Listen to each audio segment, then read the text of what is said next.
Hi everyone, I'm Laszlo Balassi, founder and CEO of ActiveGraf. In this video, we will show you everything you need to know to be able to create and use powerful interactive scenario analysis dashboards and presentations, which allow you to just click and drag charts to easily iterate even the most complex analysis. We're going to get started with a short overview of why ActiveGraf is for you, and then dive right into using ActiveGraf. You'll learn about GrafData, the TaskPane, chart types, chart formatting features, and how to save, share, and manage ActiveGraf-enabled Excel and PowerPoint files, as well as ActiveGraf package files. Maybe you've heard of this thing called ActiveGraf. Maybe you saw a demo, or you've seen it in action, but now you're about to dive in for the first time. Before you do, you probably are wondering, what can it do? When should I use it, and why? So what can ActiveGraf do? ActiveGrafs are easier than regular charts to make, but they are much more powerful, because ActiveGrafs can drive calculations and models. By clicking and dragging ActiveGrafs, anyone can update assumptions and see the results in real time, right within presentations and dashboards. When should you use ActiveGraf? The simple answer is anytime you're preparing or presenting forecasts, impact, scenario, or sensitivity analyses. ActiveGraf increases the speed of authoring, understanding, and insight, allowing for better and faster decisions. You might be responsible for creating the analytics and presentations. With ActiveGraf, you can focus on what you do best, not wasteful presentation updates. ActiveGrafs update all related charts immediately as soon as you make a change to your calculations. If you are a client-facing professional or support client-facing professionals with analysis and presentations, your team will be able to answer what-if questions from clients immediately, right within a meeting and presentation, rather than the usual, we'll run the analysis again for that scenario and get back to you. Meetings become collaborations with ActiveGraf. Being smarter in response to client needs generates value, better relationships, and faster sales cycles and greater revenues.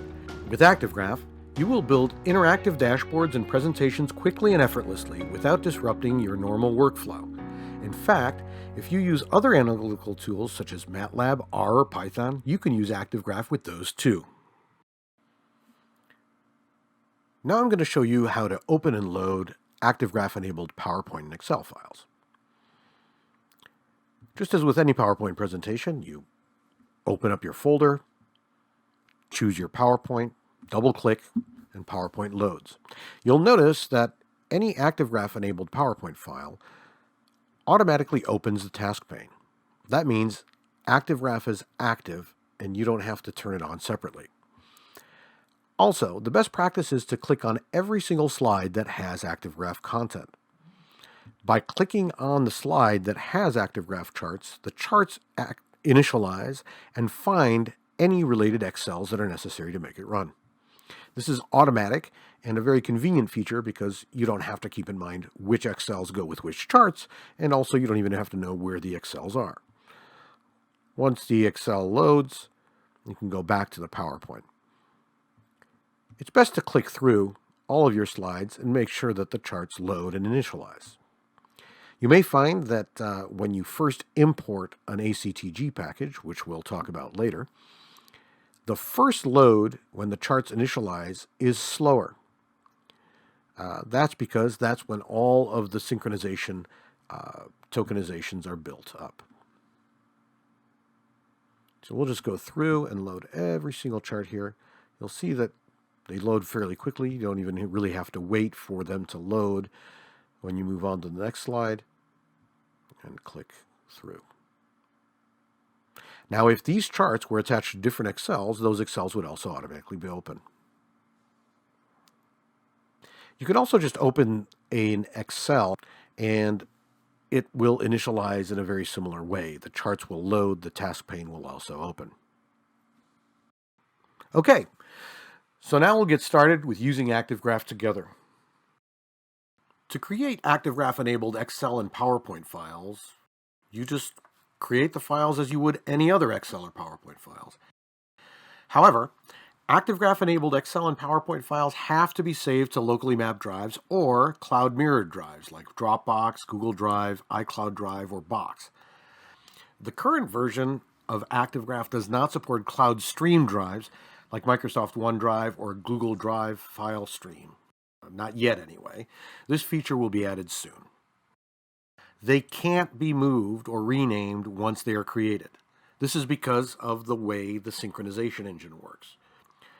Later, we'll discuss how to save entire presentation packages, including all associated Excel, PowerPoint, and ActiveGraf content, into one easily manageable ACTG file. Next, I'm going to show you the UI components of ActiveGraf. Just open the dashboard Excel file. You'll notice that any Excel that is enabled with ActiveGraf, or any PowerPoint for that matter, automatically triggers the opening of the TaskPane. And that's the first UI component I'll talk about. The ActiveGraf TaskPane automatically shows up on the right, and note that the TaskPane must be turned on if you want to use any of the ActiveGraf functions. Our TaskPane has two tabs: the GrafData tab, which governs and shows the proprietary data structure that we call GrafData, and the Chart tab, which shows the information of the selected chart.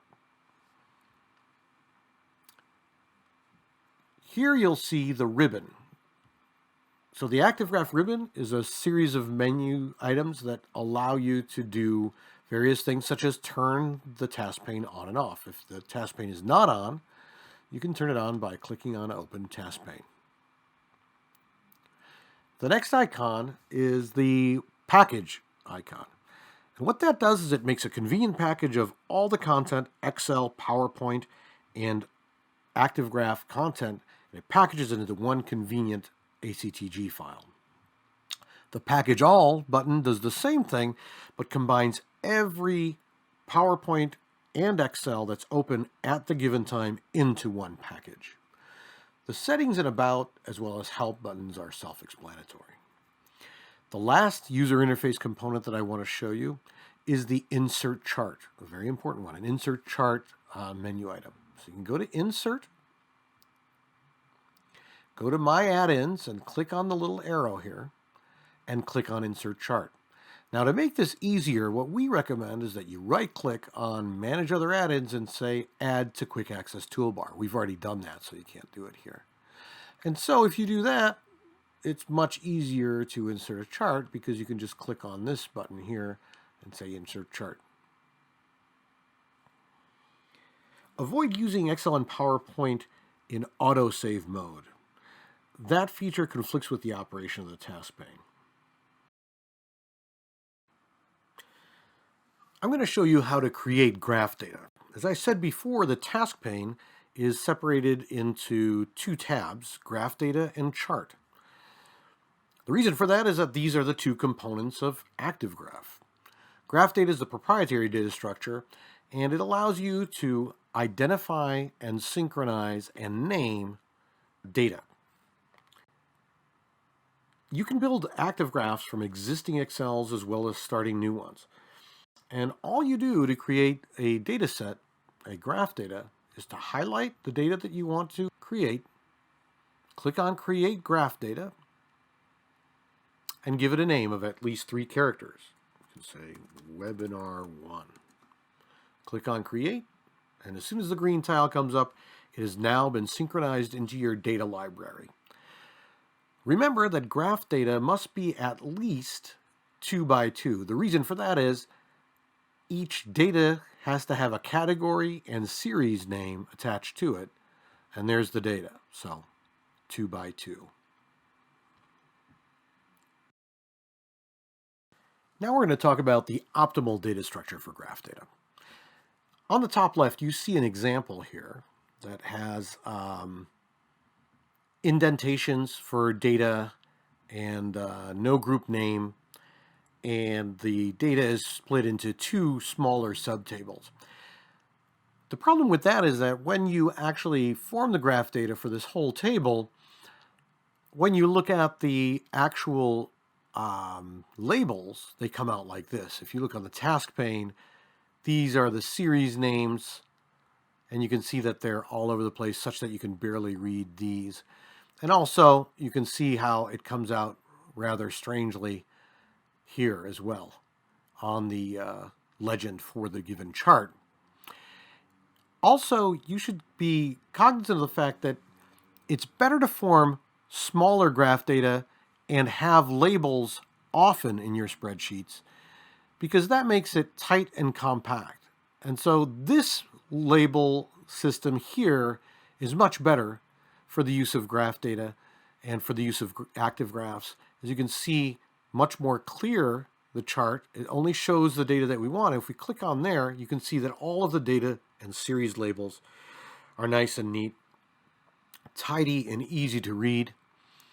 And we've split this group too and repeated the headings here so that we can identify, label this grouping as a separate graph data. So again, try to avoid multi-level labels for here, like grouped labels. For instance, this could be,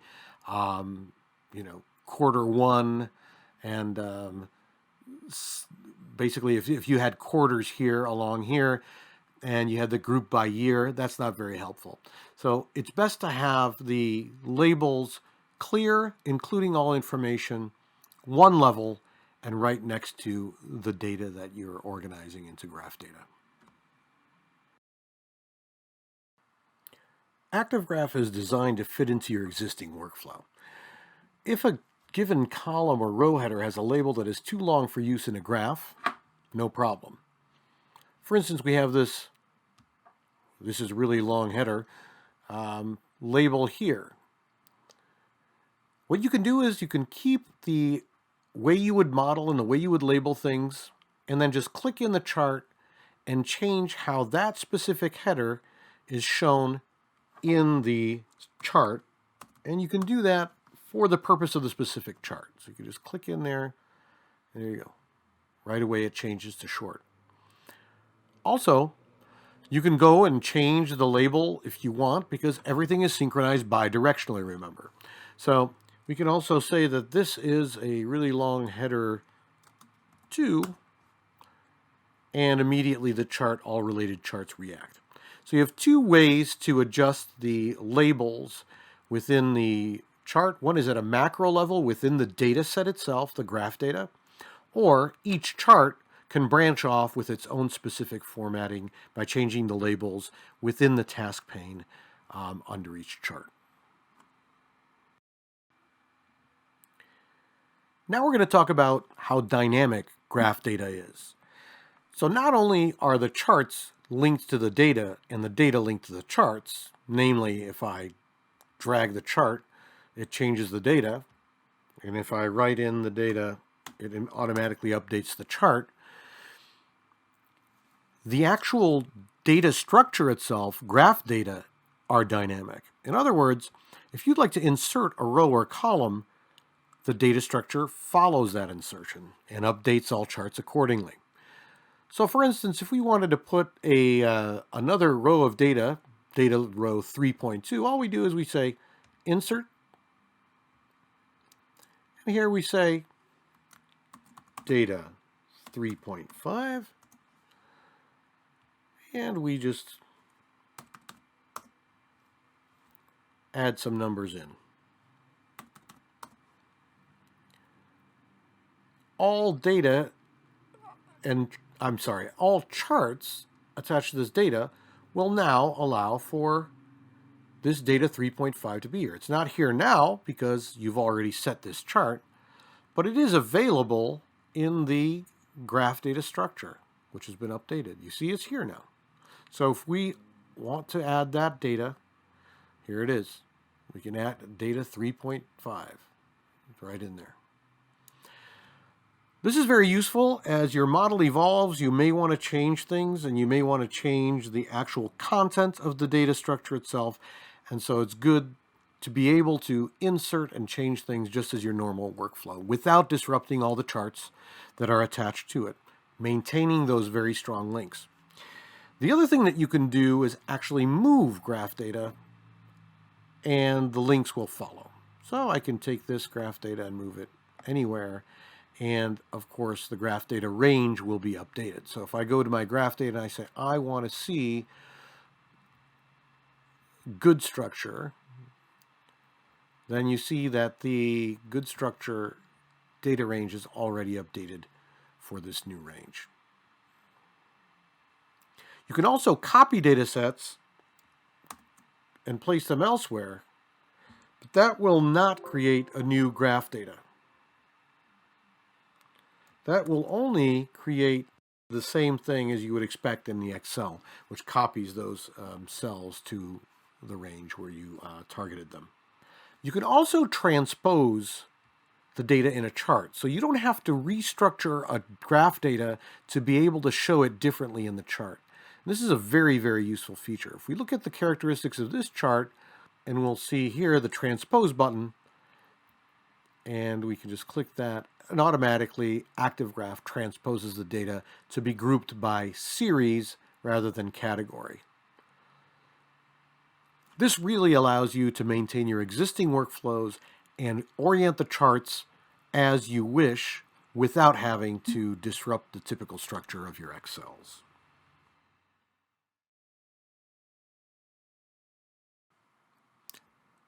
Now let's get into chart types.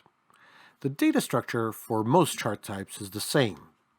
Categories along the top of the table and series of data along the left-hand side labeled, and you have your table. That is the chart structure or the data structure for most charts. And those compatible chart types are actually changeable in ActiveGraf. So here's your chart type of column. You can change that to a bar, or you can change it to a line chart. You can also look at the variations like area chart and also spider.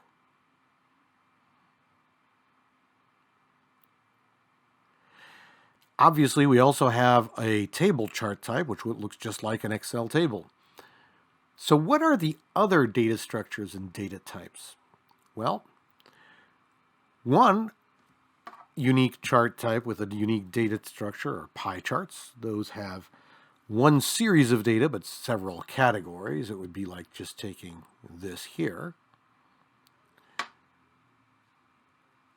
The other single data point chart types are gauge and slider.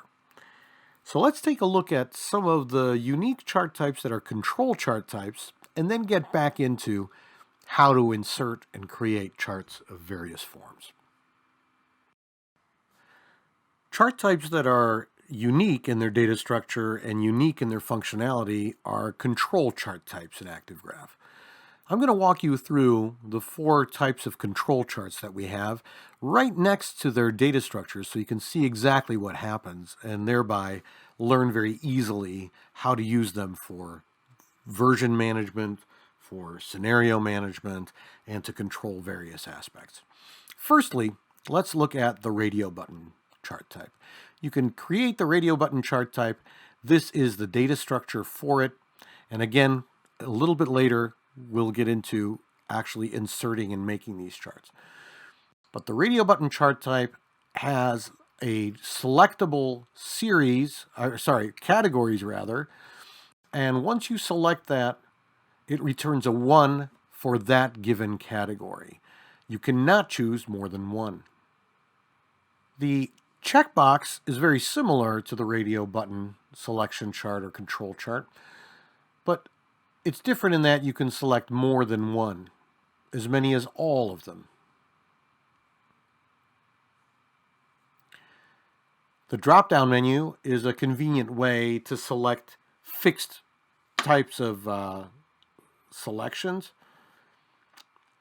and it returns a 1 to the selected item from the drop-down menu.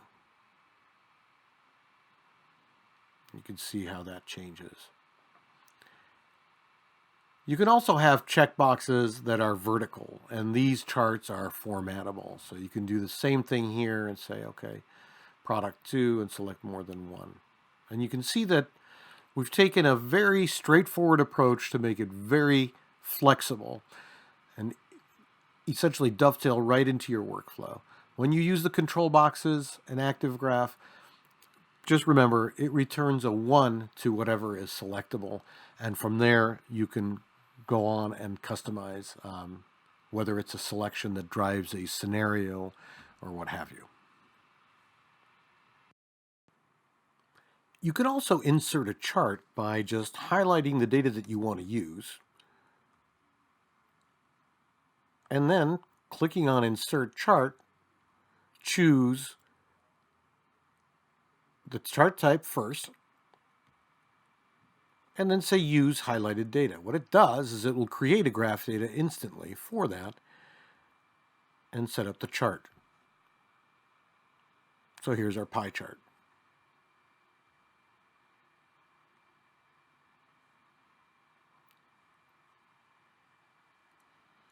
What you can also do within a file, within Excel or within a PowerPoint file, is you can just Control-C and Control-V to clone a chart.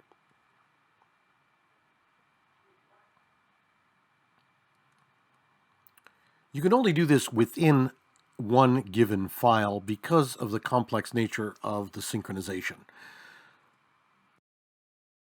If you want to clone charts, you can also do that by naming the chart and then selecting the name from the list of charts in your chart library here.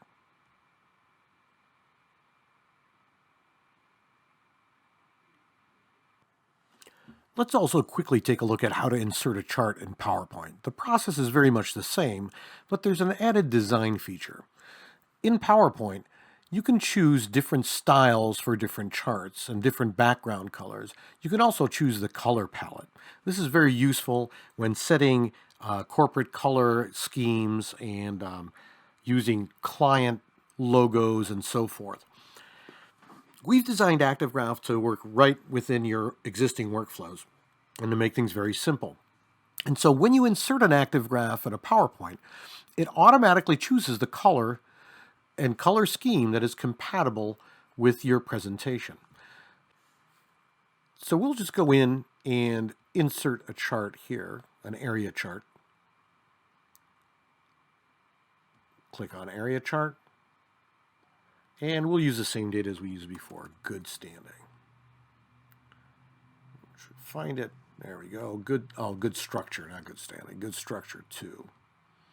And you'll see that immediately ActiveGraf chooses the same background color and the color palette that's chosen for that slide. We'll try it again and show you how that works. Insert. This has a different color scheme, both in terms of its palette and its design. And we'll put in an area chart.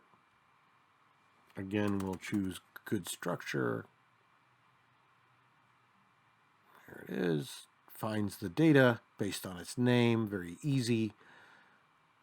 And there you go. And you see now it's compatible with that. The blue line is just the outline. So you can see here how it disappears and blends in very nicely. So a lot of different visual effects can be had with the charts floating, as it were, on the background color. As you saw earlier in this webinar, you can use the Quick Access toolbar of Excel and PowerPoint to insert a chart. I'll just go right up here, click on the Quick Access toolbar, and click on Insert Chart. Here we can choose what chart type we want to create. Let's just say we want to create a line chart. And now we can choose the graph data that we want to use to populate it. And we can use it by name. This is one of the big advantages of ActiveGraf, is that it's very human in its approach. You don't have to remember which range, which tab of which Excel you have your data. You remember the name of the data. In this case, I want to use good structure 2. And here it is, good structure 2. Easy to remember. And here we have good structure 2. And that is this data here. So that's how easy it is to make an ActiveGraf. You see this cell changed. I can change this to 250 and vice versa. It also reacts immediately. Now let's take a look at the TaskPane chart tab. And in PowerPoint, when we're looking at it, that's the only tab that exists in the TaskPane because it's in Excel that we establish the data sets, the graph data. In PowerPoint, we're just focused on creating the charts. And so in the task pane, you'll find the main macro descriptors and settings for the charts. When you select a chart, there's a blue outline that shows the chart whose parameters are shown in the task pane.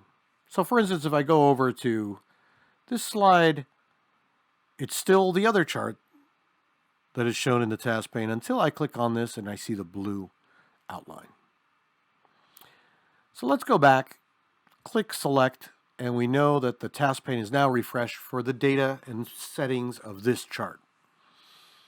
So starting at the top, we have the chart name. This is very handy to name your charts with a unique identifier that as it goes into your library, you can choose it and know exactly what chart it is. It's also, again, part of our human approach where you just remember the name of the chart.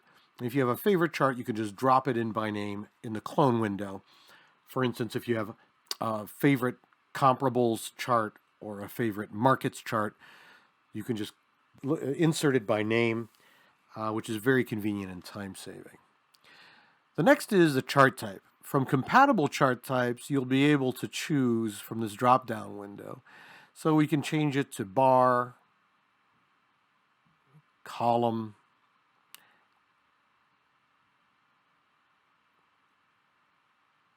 line was the original one, or maybe we had area, area chart, and spider.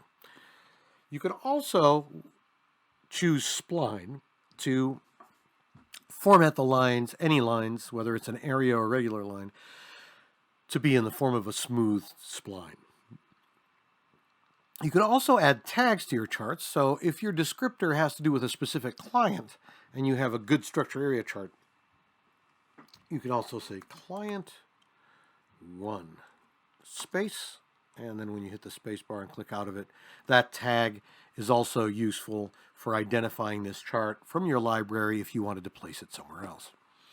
The assigned graph data is the graph data you chose to populate the chart, but if you need to choose another one, you can go ahead and do that from your graph data library. So if you have a kind of chart that you like, but you want to populate it with different data, you can go ahead and click on the other data set to populate it.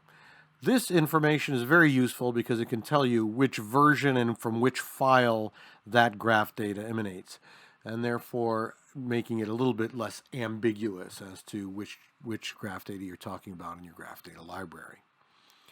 The chart style is set at default, and as I mentioned before, when you insert a new chart, it picks up the characteristics of the slide on which you're rendering it.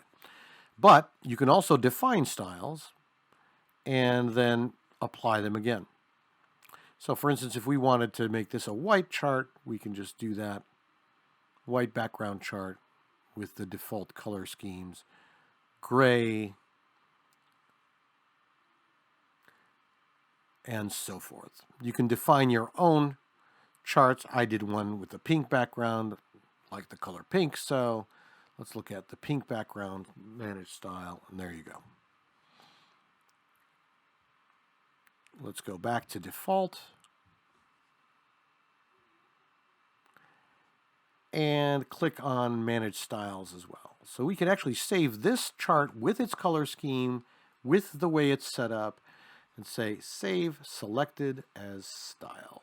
And then go into new item and say, this is, let's call this gray modern. And then that's gray modern. Moving right along here on the task pane, we can also choose the color palette. Right now it's set to Office. That means it'll pick up whatever the color palette is set for that slide in Office is the color palette that it'll use. But you can also go in and change the color palette here at a macro level. As we said before, you can also make the chart non-editable by clicking on No, Locked. And also you can introduce the element of stacking here for the compatible types that are stackable. Obviously, this is grayed out if it's not a chart type that can be stacked. So you can choose stacked for one on top of the other, and you can also then choose a percent stacked. For compatible chart types, you can also invert the axes. This makes it very useful and easy without transposing the data to essentially transpose the chart itself. For area charts, you can do a macro opacity level setting. And this is a very important thing that most people aren't aware of because most charts are not editable in terms of driving data changes and calculation changes. You can choose the minor and major edit interval for when you're dragging the charts to set to a certain level. So here it's by default set at 0.01. Why? Because when you have a percent chart, it automatically works well. But we can set this to, let's say, 10. And set this to 50. And now the minimum edit interval will be 10. So if I grab this and I change it, you see it's only changing by tens.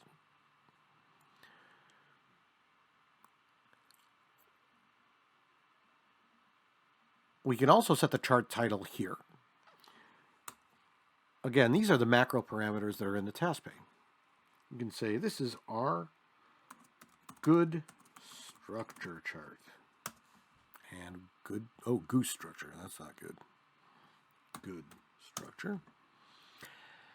And we can also choose the X and Y axes, vertical and horizontal axes, as well as the legend title, and write it in here. I'm going to show you more detailed formatting in the in-chart editing and in-chart formatting functionality that we have, which makes it very easy. Just a few more things to show you now on the TaskPane. One is to show history.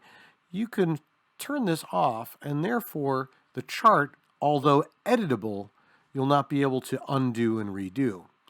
We have a very convenient function that is built into and set by default in our charts where even if you change value, as I did before, you can go and say, oh, I want to undo all to the original. It's been re-rendered since then, so let me just drag it and show you the undo chart functionality. Undo all. Goes back. This is very good for in-presentation versioning or while you're analyzing your data and your calculations to undo and redo either by steps or in total. However, sometimes you don't want that functionality. For instance, if you have charts that have only non-editable series in them, sometimes you turn that off to designate that if you don't have the little time bar in the corner, it's not an editable chart. It's an output chart. But although it syncs live and is updated immediately with changes in data, it's not something that you can set and drag. The other is to show tooltip. You can turn the tooltip off because here we have these cool tooltips where you can actually click into them and change the values very conveniently with a number pad or by using your computer keyboard, etc. But sometimes those get in the way, so you can just turn them off. And as you can see here, it doesn't show them anymore. Here's the transpose data function, which doesn't transpose the axes of the chart itself. It actually transposes the data underneath so that you don't have to restructure your data when using ActiveGrafs. You can use them just as you would in your normal workflow in your model as you would model it, but then you can regroup by transposing the data and seeing if that makes more sense to have the series exchanged with the categories. Let's go back. One more function is that, remember, we've attached this graph to GrafData. And the GrafData itself has certain series names and series in it. You don't have to use all of them, though. And for the purposes of the specific chart, you can change the data labels. So you can say that I don't want to use these. I just want to use 2 of the data series. And I want to change the labels to international.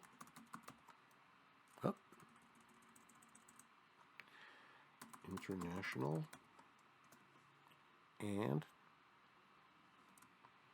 domestic.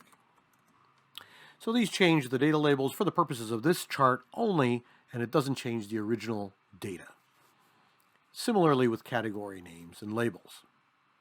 Right, so now we have covered the TaskPane and formatting and macro settings for a chart. Now that we've seen how to set up chart-wide parameters in the TaskPane, let's take a look at in-chart editing for the detailed formatting that we can do with ActiveGraf. But before we even do that, I want to explain one thing. If your chart, on the rare occasion that it doesn't load, sometimes, very rarely, you'll get basically just the ActiveGraf logo in the middle of a chart. All you need to do is to go up to the top right corner until this little arrow box comes up. You click in there and you hit reload. And that takes care of these kind of chart loading things that happen. They happen very rarely, but if they do, no panic. Just click into the box and hit reload. Also, I wanted to mention that if for any reason your computer has been asleep or dormant, the file's been open for a long time, it can happen that charts don't respond. All you need to do at that case is to close the PowerPoint and the associated Excels and reopen them, and everything will work again. So let's just get back into the formatting. As I said, we have this very intuitive in-chart editing and formatting facility in ActiveGraf. You just click on the expand button, and immediately you'll see that the chart elements show up larger, so they're easier to format. And you'll see that the menu is always context specific. When you first open the chart, you can adjust the color palette. You can choose the background color. You can turn the title on or off. You can click on and show the axis legends if you'd like. Same thing with the axis labels. These are on right now. You can click them on or off. The data labels, also you can toggle all of them on or all of them off. In this case, we're just going to put on, say, a few of these. Now, let's use just that one. And you can also turn the legend on or off, or put it on the right, left, or bottom. This button here is the plot area button. And by pressing it, you can adjust the plot area of the chart, such that if you want it to be on one side or the other side, or you want to make more room for bigger numbers, just be careful with this one because it is a exponential curve. So if you move this a little bit on the final chart, it could show up much more significantly. So you have to play around with that a little bit. But let's get back to the main chart. Also, whenever you want to get back to this basic context menu, which is the top chart level, click next to, not on the title, but next to the title at the top of the chart, and it'll always come back to this core menu. But let's get into formatting a series. So let's just click onto this series, which we've already turned on the data labels for, and you'll see that the context menu now shows the same color palette, the color of the series, the color of the marker, the shape of the marker, and so forth, the color of the lines and all of this. This button is important. This resets the formatting to the default formatting. We'll get into a little bit more detail on that later. This is a great feature. It allows you, with compatible types, to choose an alternate graph type for the series. So if we wanted to make this a combined column and spline area chart, we can do that by just clicking on there. Here we can put these elements in order, so we can send to back or send to front and so forth. Lastly, we have the advanced menu. So you click on that, and on the right you can see that it says if you don't want the series to be editable, you can click on that button to take off that check mark. Basically, it allows you to have this data without being able to change it. So it locks that data, so it's not editable. Also, we have a very, very useful feature here, format link to source, meaning it brings the exact formatting of the characters, including conditional formatting, over from the original Excel, or wherever the source is. So wherever the source formatting is, it brings that exactly, whether it's the number, the font, the number type, and so forth. All the other things are pretty self-explanatory. We've added this very nice feature, which is magnitude, in case you have very large numbers and you just want to round them to thousands or hundreds. For instance, here 10 to the third is thousands. So you can limit the size and make your charts more elegant and space sparing. And here we have a convenient prefix-suffix so that for every number and data label, you can just type in that, and you can see that here the prefix and suffix show up. Right. So now you notice that in this series, one element is black. That's because we have a point editor. And this brings up an important part of our formatting, in-chart formatting interface. When you click once on something, it brings up that whole series in the first level of the menu.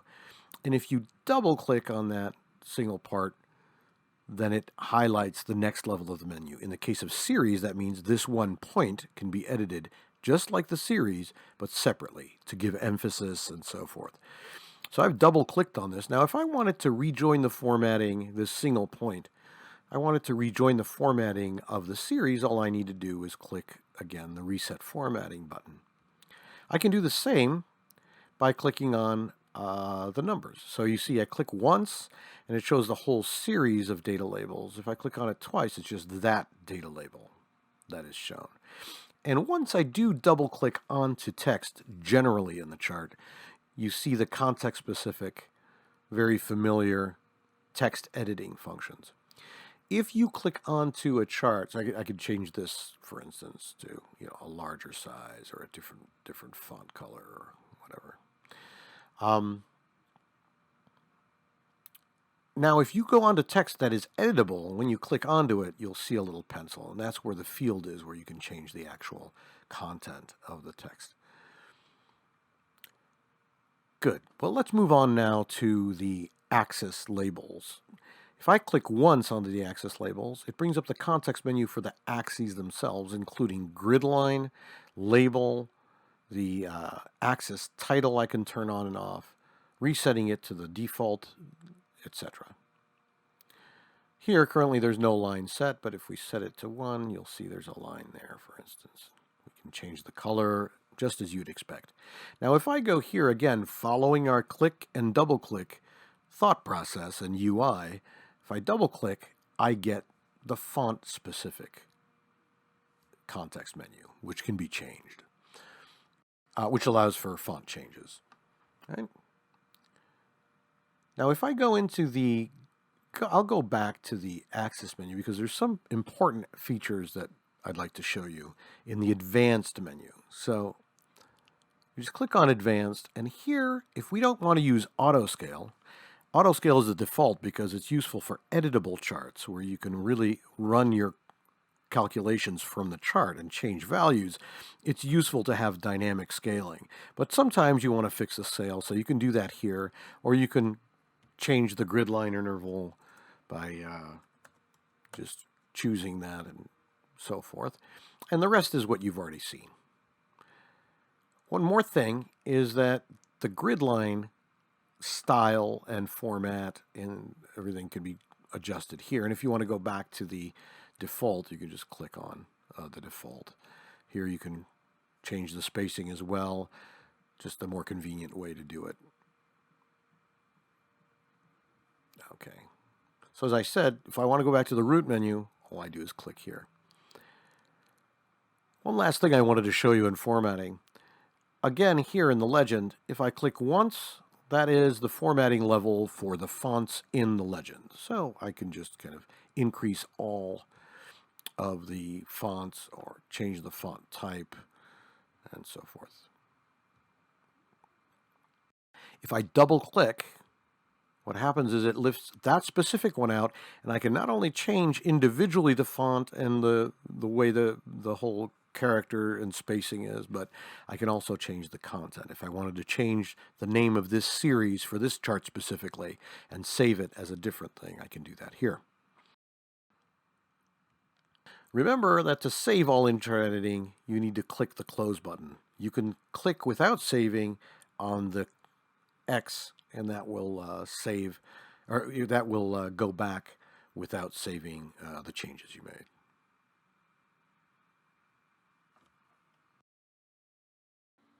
Now let's take a look at ActiveGraf in presentation mode. But before we do, I want to point out that ActiveGraf content is always on top of PowerPoint content. You cannot annotate on top of or draw lines onto ActiveGrafs. And the most recent ActiveGraf is always on top as well. So as with any presentation, we just click on Slideshow. And remember that these charts are very easy to make, but the auto filtering feature is built right in, not like with other software you have to separately create the filters.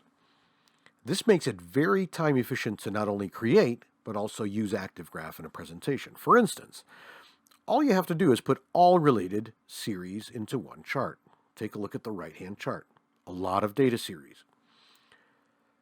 But instead of putting different data series that are related over several pages in our presentation, we can simply put one in, saves us a lot of time, and then as the dialogue evolves, click into whichever series is most relevant for the conversation.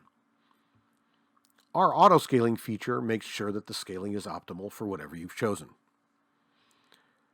Now, as you know, ActiveGraf charts are editable, and you can observe the impact of any change in assumptions. So you just click into your chart in presentation mode as well and immediately see what the results are. We also allow you to click into the tooltip and use the up-down arrows, your computer keyboard, or the embedded number pad with touchscreen or with clicking the mouse to get the exact number that you want. We've put a lot of emphasis on making ActiveGraf as human as possible and just what you would expect.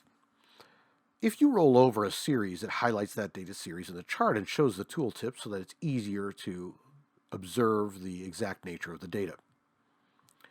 You can also do that in the legend by rolling over whatever data series you're interested in.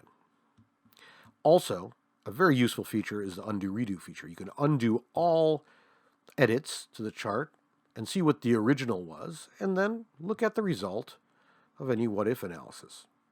So essentially, you're creating some minor versioning here.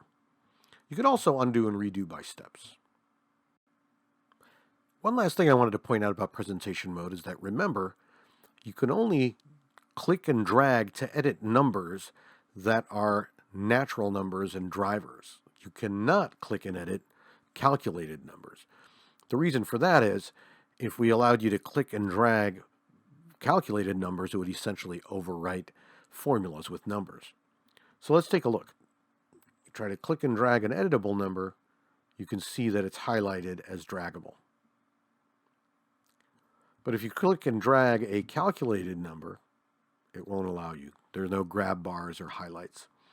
What it will do is if you try to click and drag, it will zoom in on that area. This is also a useful feature, and a separate feature is that any ActiveGraf is zoomable. Just click on the area you want to highlight, and it zooms in. This is very useful for very detailed charts with a lot of data points. To reset zoom, all you need to do is click on the Reset Zoom button. In this session, I'll walk you through how to save, package, import, move, copy, and send presentations. As with any PowerPoint and Excel, it's a good idea to save things often. Just click on Save, and you're done, right? Well, not exactly. With ActiveGraf and the ActiveGraf-enabled content, you can make very convenient packages of everything, your associated PowerPoints, Excels, and all the ActiveGraf content in one convenient package.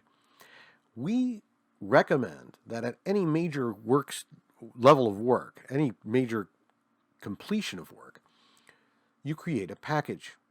And what a package does is it saves all the content in one place. The way to package files is, firstly, to save them as the PowerPoint and Excel files. Click on that. And then click on the ActiveGraf ribbon.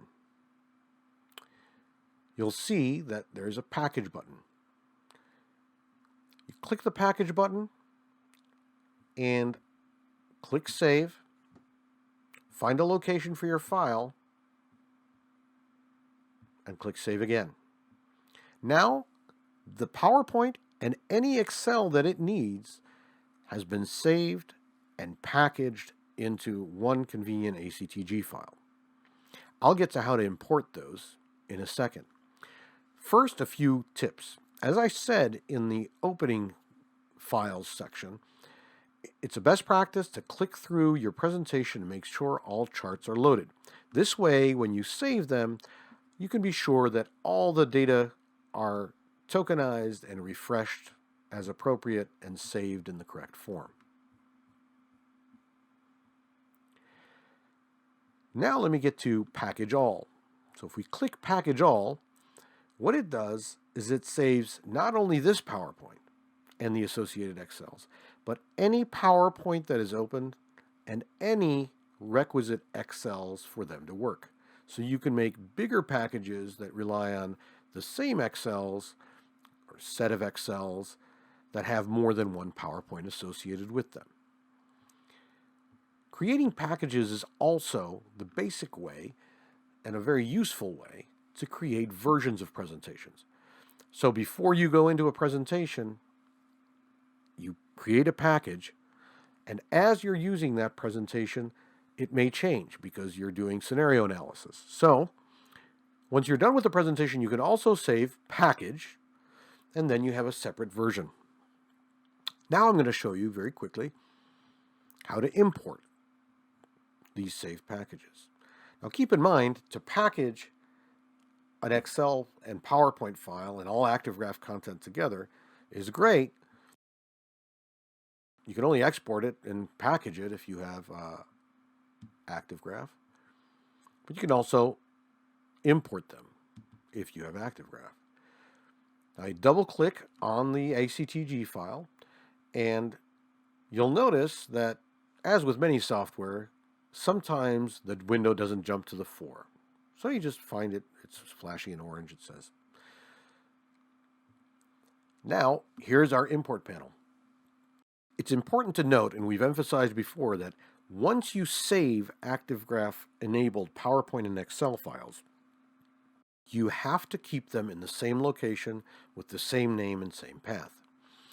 When you're importing files is the best time to rename them and relocate them. So anything in an ActiveGraf ActiveGraf package will come up here. There could be many PowerPoints and many Excels if you use Package All, or one PowerPoint and many Excels also. When you're importing is the best chance to rename them. We'll get into Save As a little bit later. So you can click into the name and say V2, for instance. ActiveGraf will not allow you to save the same file name to the same location to make sure that the tokenization is stable and works well.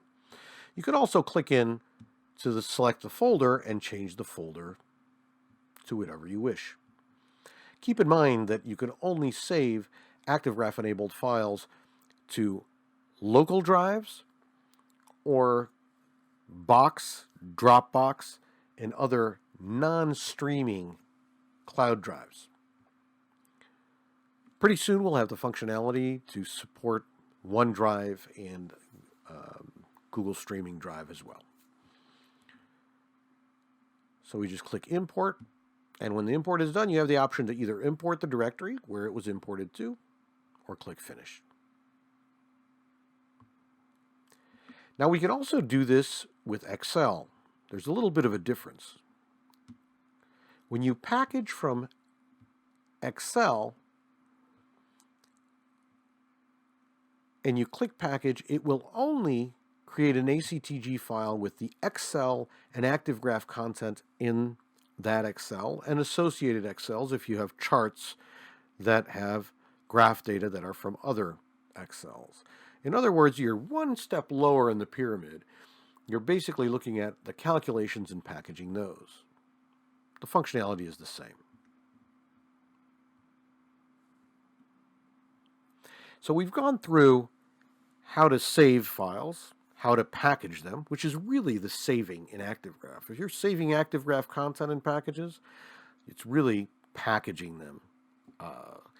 We've gone through importing them and how to move them. You only move them on import.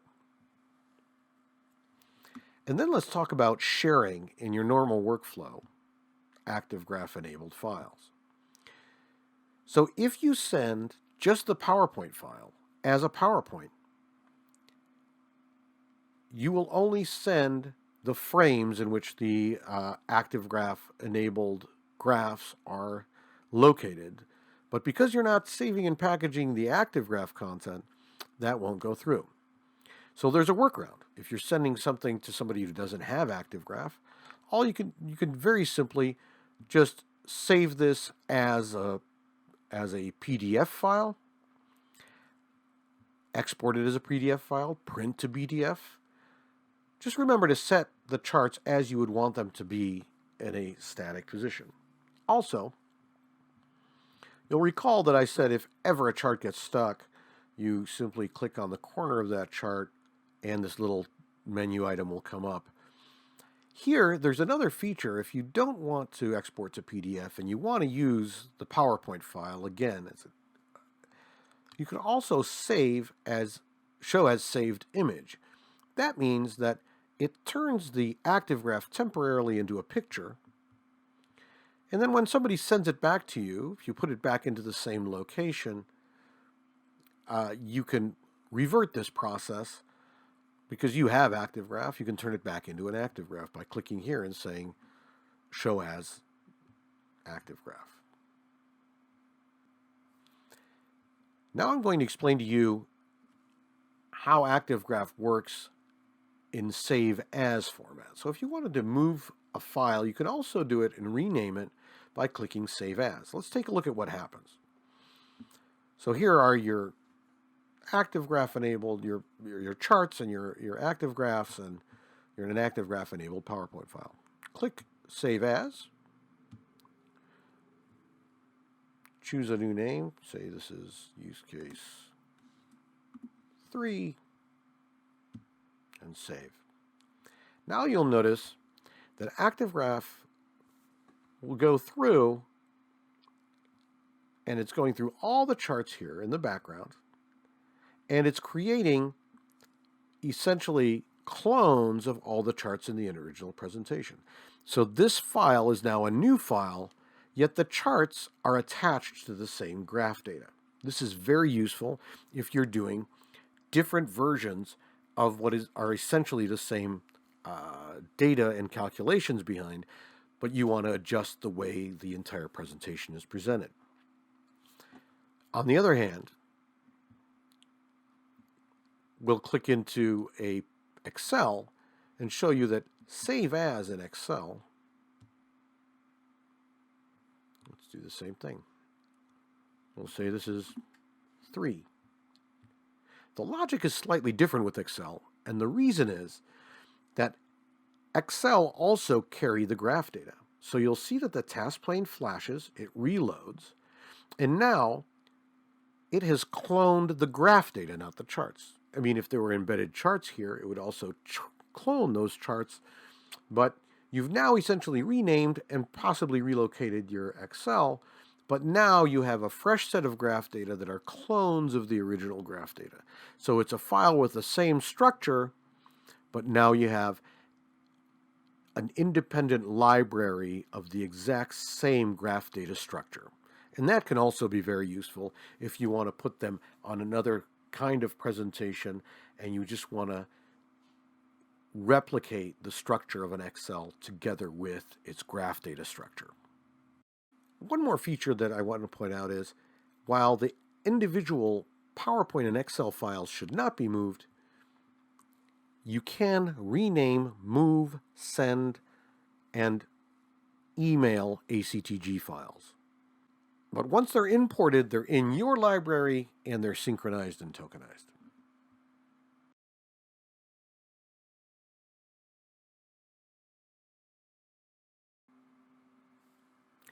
If you'd like to get in touch with us or have any questions, you can contact us through our website, ActiveGraf.com. You can also follow us on LinkedIn and YouTube for updates and new use case demos.